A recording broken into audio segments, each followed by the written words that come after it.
যেই সমাজে ফ্যাসিজম আর ফিরে আসবে না, এর জন্য আমরা দুটো নির্বাচন একসাথে অংশগ্রহণ করব। একটি জাতীয় সংসদ নির্বাচন আর একটি হচ্ছে রেফারেন্ডাম। আজকে আমি নির্বাচনের ব্যাপারে কিছু বলবো না, এটা আচরণবিধির লঙ্ঘন হবে, ওটা কালকে থেকে বলা শুরু করব ইনশাল্লাহ। কিন্তু শুধু এই আসনে না, 300 আসনে যারা নির্বাচনে অংশগ্রহণ করছেন তাদের সকলের প্রতি আমাদের অনুরোধ, প্লিজ জনগণের প্রতি আস্থা রাখুন। মিক্সার গ্রাইন্ডার ঝামেলা কমায়, সময় বাঁচায়।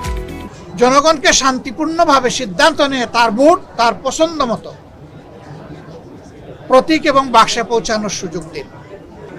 এর মাধ্যমে যেই নির্বাচিত হয়ে আসবে, সকল রাজনৈতিক দলের দায়িত্ব হবে তাকে সহযোগিতা করা, তাকে অভিনন্দন জানান। কিন্তু এখনই যদি সেই 15.5 বছরের কায়দায় আবার নির্বাচনী ময়দানকে উলট পালট করে দেওয়া হয়, তাহলে জাগ্রত যুব সমাজ কাউকে ক্ষমা করবে না।